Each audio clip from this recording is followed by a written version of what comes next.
Friends, स्वागत है आपका डिजायर ऑफ एजुकेशन के इस नए वीडियो लेक्चर में। आज के इस वीडियो लेक्चर में हम क्लास 11th की NCERT math chapter 10th straight line को स्टार्ट करते हुए उसको कंटिन्यू करते हुए कंटिन्यू करते हुए क्या आगे बढ़ेंगे और एक्सरसाइज 10.1 का क्वेश्चन 2 और 3 इस वीडियो में कवर करेंगे। तो चलिए वीडियो को स्टार्ट करते हैं। क्वेश्चन फर्स्ट हमने अगले वीडियो में कवर किया था। ये पार्ट 9 है। पार्ट 9 क्यों है?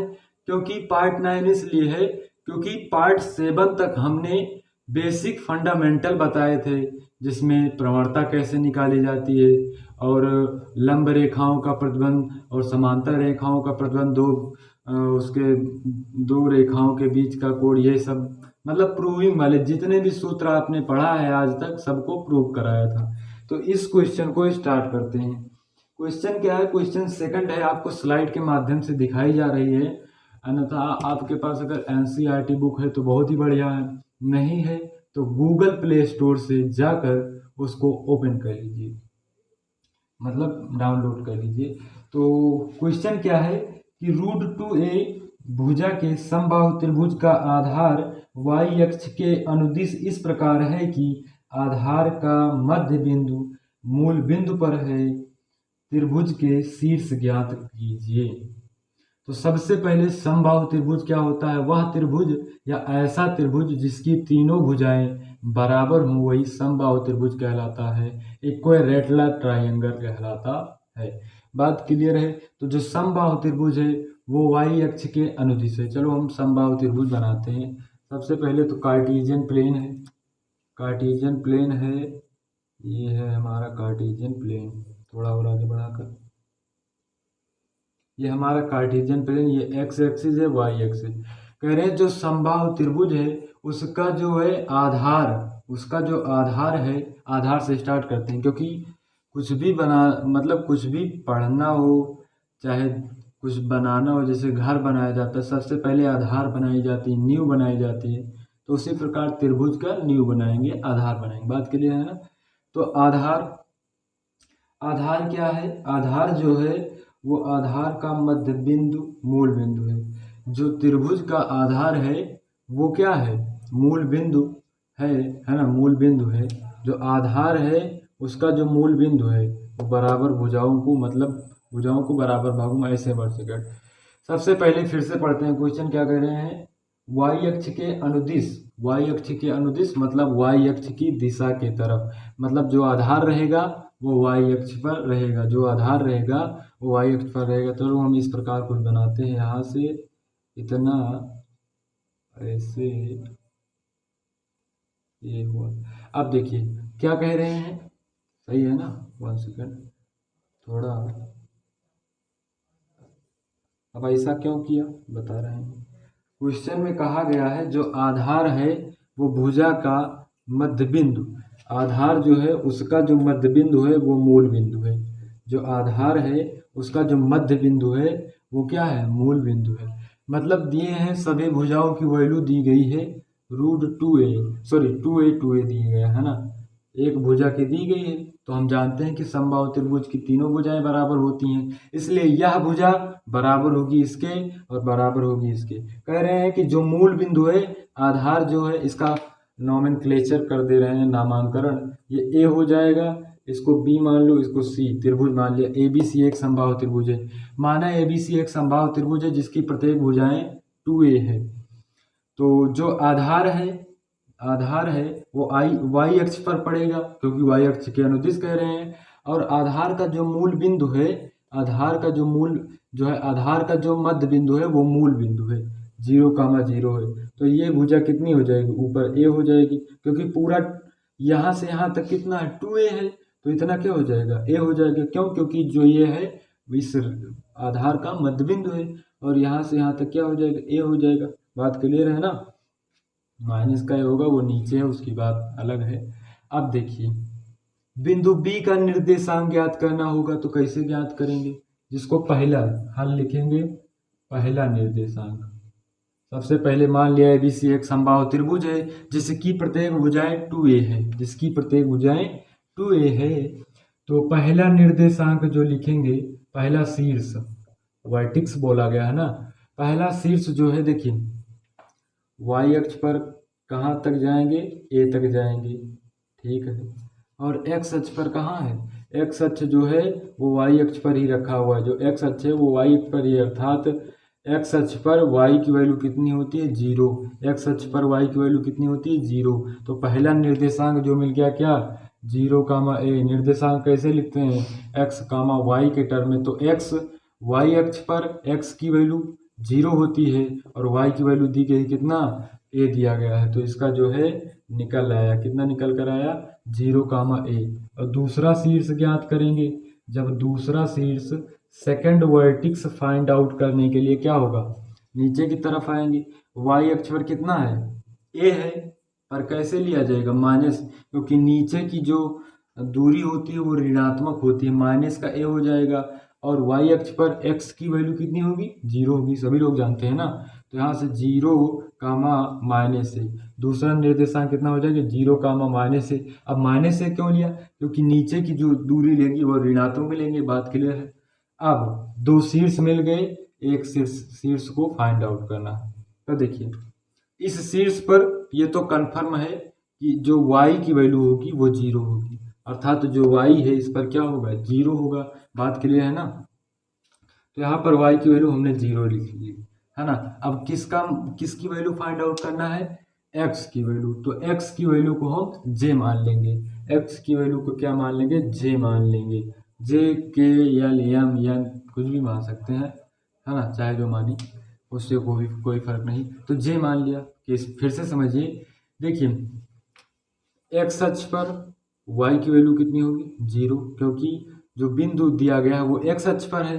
तो x अक्ष पर y की वैल्यू 0 होगी और x की वैल्यू यहाँ से यहाँ तक जो वैल्यू होगी, यहाँ से यहाँ तक जो वैल्यू होगी वही x की वैल्यू होगी। तो यहाँ से यहाँ तक की वैल्यू हमको फाइंड आउट करना है, बात क्लियर है ना। तो देखिए सीधी सी बात, j की वैल्यू ज्ञात कर ले, बस ये निर्देशांक पता चल जाएगा। अब j की वैल्यू कैसे फाइंड आउट करेंगे, अब चाहे देखिए इस भुजा को लीजिए या इस भुजा को, दोनों भुजा में से एक भुजा को लेकर उसकी क्या पता है, दूरी पता है कि 2a है, पूरा यहाँ से यहाँ तक 2a है। तो दूरी पता है, दोनों भुजाओं में से किसी एक भुजा को लीजिए, चले हम इसको लेते हैं, ऊपर वालों को, या चलो इसको लेते हैं, कुछ भी ले लो। क्या होगा कि भुजा पता है तो दो बिंदुओं के बीच की दूरी का फार्मूला लगाकर इस j की वैल्यू ज्ञात कर लेंगे। चलो लेते हैं, क्या हो जाएगा, क्या लेंगे, bA की वैल्यू, अर्थात लिखेंगे j कामा 0 व 0 कामा a के बीच की जो दूरी है, दूरी बराबर 2a दिया गया है। अब दो बिंदुओं की बीच की दूरी का फार्मूला लगाएंगे तो क्या हो जाएगा, x1 माइनस x2 का होल स्क्वायर, अर्थात j माइनस 0 का स्क्वायर इन रूट में है ना, प्लस क्या हो जाएगा 0 माइनस a का स्क्वायर, 0 माइनस a का स्क्वायर बराबर 2a। अब क्या करेंगे कि दोनों पक्षों का वर्ग कर देंगे। ये लाइन ऐसे लिखिए, फिर नीचे लिखिए दोनों पक्षों का वर्ग करने पर, फिर इसी लाइन को लिखिए उसका स्क्वायर ऐसे कर दीजिए। हम यहाँ पर डायरेक्ट सॉल्व कर रहे हैं, आप कॉपी में एकदम बाकायदा नोट्स बनाकर लिखिए। मेन क्या रखता है कि आपको समझाना, जो मेन टारगेट है हमारा, आपको समझाना है, आप समझ जाइए और क्या बताते हैं, और जैसे आपको एग्जाम में लिखना है वैसे बताएंगे, है ना एकदम। तो देखिए इसका स्क्वायर हो जाएगा तो ये स्क्वायर से ये रूट खत्म हो जाएगा। तो j माइनस 0, j में से कुछ भी घटाएंगे तो घटेगा नहीं, है ना, j में से 0 घटाएंगे तो घटेगा नहीं, ना ही 0 जोड़ेंगे तो कुछ उसमें परिवर्तन नहीं होगा। तो अर्थात j का स्क्वायर हो जाएगा प्लस 0 माइनस a मतलब माइनस a का स्क्वायर, a स्क्वायर हो जाएगा बराबर 2a का स्क्वायर, 2 का स्क्वायर 4 और a का स्क्वायर a स्क्वायर। अब देखिए यहाँ से ये जो a स्क्वायर इधर प्लस में उधर जाएगा तो माइनस में, j स्क्वायर बराबर 4a स्क्वायर माइनस का a स्क्वायर इजक्वल टू क्या हो जाएगा, इजक्वल टू हो जाएगा j स्क्वायर, क्या हो जाएगा 4a स्क्वायर में से माइनस का a स्क्वायर चला जाएगा तो क्या हो जाएगा 3a स्क्वायर। अब स्क्वायर इधर है, उस तरफ जाएगा, यहाँ पर देखिए दिख रहा है।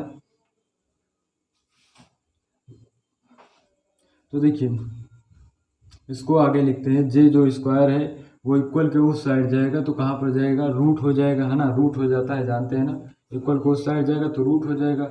जे इक्वल टू हो जाएगा, यहाँ पर देखिए 3a स्क्वायर रूट। अब ए स्क्वायर बाहर निकल आएगा, उसका स्क्वायर करेंगे बाहर निकल गए, और रूट 3 की वैल्यू उसका पूर्ण वर्ग तो बनेगा नहीं, तो जे इक्वल टू हो जाएगा √3a या a√3, कुछ भी लिखिए। जे की वैल्यू कितनी निकल कर आ गई, जे की वैल्यू हमारी निकल कर आ गई क्या, √3a, 0, ये हो जाएगा निर्देशांक। अतः तीसरा निर्देशांक लिखेंगे, अतः तीसरा निर्देशांक बराबर √3a√3, 0। इसका स्क्रीनशॉट ले लीजिए। तो अगला क्वेश्चन 3 स्टार्ट करते हैं। जल्द से जल्द आपका जो है पूरा सिलेबस कवर करना है ना, तो जल्द से जल्द अपना देखते चलिए। इसको स्क्रीनशॉट ले लिए होंगे, रफ करते हैं, मतलब जल्द जल्द सब एकदम बेसिक से पढ़ा दें आपको, कुछ भी छोड़ा नहीं जाएगा। देखिए क्वेश्चन जो है तीसरा वो आपको स्लाइड के अकॉर्डिंग शो हो गया होगा। क्वेश्चन क्या है कि P x1 y1 और Q x2 y2 के बीच की दूरी ज्ञात कीजिए, है ना। एक बिंदु दिया गया है P, एक बिंदु P दिया गया है जिसकी वैल्यू x1 y1 है, और Q दिया गया है जिसकी वैल्यू x2 y2 दिया गया है। तो क्या करना है कि दोनों के बीच की दूरी ज्ञात करना है। बहुत और आगे कंडीशन दी गई है, ऐसे तो निकाल ही लेंगे ना, दो बिंदुओं के बीच की दूरी, डायरेक्ट फार्मूला ही बनेगा, x2 - x1 का होल स्क्वायर और y2 - y1 का होल स्क्वायर, इन रूट फार्मूला ही तो बनेगा, है ना। पर आगे और भी दिया गया है, आगे पढ़ते हैं क्वेश्चन। क्या हो जाएगा, PQ जब कंडीशन दिया गया है when PQ is a parallel of y axis, जब जो PQ है y अक्ष के समांतर हो, जब PQ रेखा y अक्ष के समांतर, ये जो है फर्स्ट कंडीशन में। चलिए हल करते हुए डायरेक्ट ले चलते हैं हल, और फर्स्ट कंडीशन लेते हैं। हल में फर्स्ट कंडीशन क्या कह रहे हैं, P x1 y1 और x2 y2 के बीच की दूरी ज्ञात करो जब जो PQ रेखा है वो y एक्सिस के पैरेलल हो, y एक्सिस के समांतर हो। तो देखिए इसको ऐसे, ये हमारा कार्टेशियन प्लेन हो गया, है ना, ये x एक्सिस, ये y एक्सिस। जो PQ रेखा था इसको ऐसे बनाएंगे, तो यहाँ पर P था, है ना, P है x1 y1 और ये Q है x2 y2, Q है x2 y2, बात क्लियर है। अब देखिए जब PQ जो है y एक्सिस के समांतर हो, it is the sign of parallel, है ना, जब y अक्ष के समांतर हो, तो PQ जब y अक्ष के समांतर हो लिखेंगे when PQ is parallel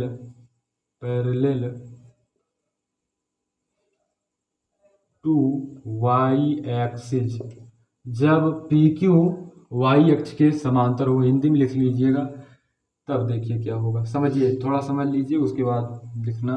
देखिए जब y अक्ष के समांतर होगा, दो समांतर रेखाओं के बीच की दूरियां समान होंगी, अर्थात जो दूरी ये होगी वही दूरी ये होगी, है ना, जो दूरी ये होगी वही दूरी ये होगी। अगर ये x1 y1 है, ये x2 y2 है, दोनों कैसे होंगे, एक दूसरे के बराबर होंगे, एक दूसरे के क्या होंगे, बराबर होंगे। क्यों, क्योंकि समांतर है, जो PQ है वो y एक्सिस के समांतर हो, है ना। जब y एक्सिस के समांतर होगी तब x1 बराबर हो जाएगा x2 के। कैसे, हमने बताया है y अक्ष के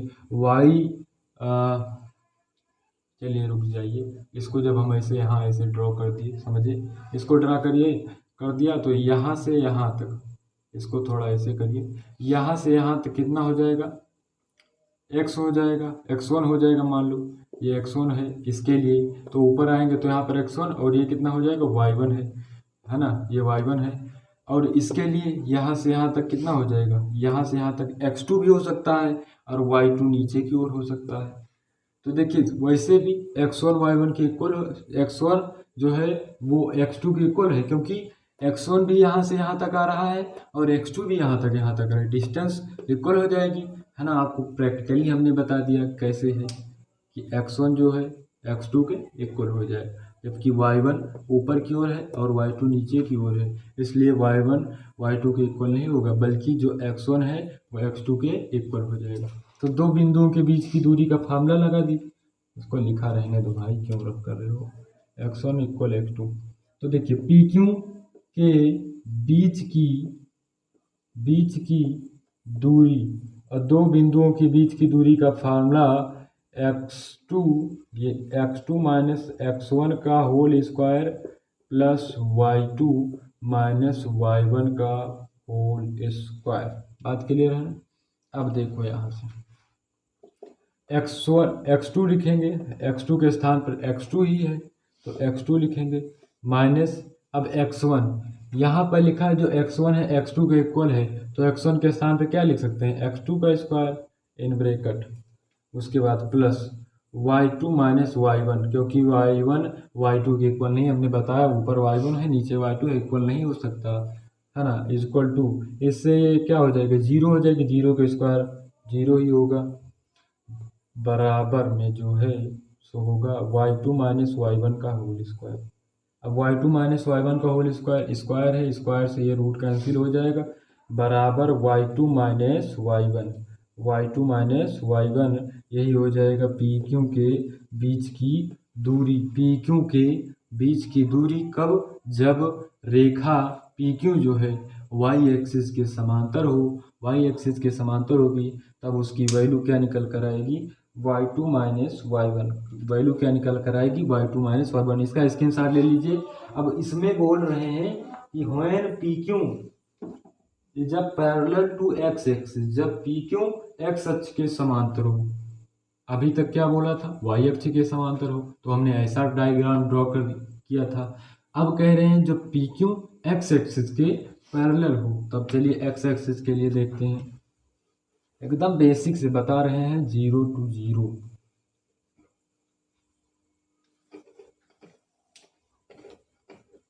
क्वेश्चन जो है एक बार में आपको समझ में आ जाएगा, क्योंकि एकदम जीरो से बता रहे हैं, डायरेक्ट बताते तो शायद समझ में ना आता। ये है x एक्सिस, ये है y एक्सिस। अब क्या कह रहे हैं कि जो PQ है वो क्या हो, y अक्ष के समांतर हो, ये PQ है, अब सॉरी x एक्सिस के समांतर हो। सेकंड कंडीशन में क्या बोल रहे हैं कि when PQ is parallel to x axis, अभी तक क्या था, y एक्सिस के समांतर था, अब किसके है, अब है भैया,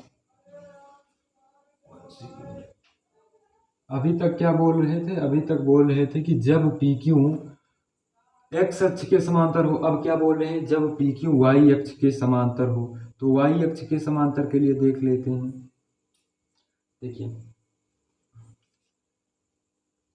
अब y अक्ष के समांतर हो, ये जो डिस्टेंस होगी यहाँ भी जितनी होगी उतनी यहीं पर होगी, क्योंकि समांतर रेखाओं के बीच की दूरियां बराबर होती हैं, क्लास 9th से पढ़ते आ रहे हैं।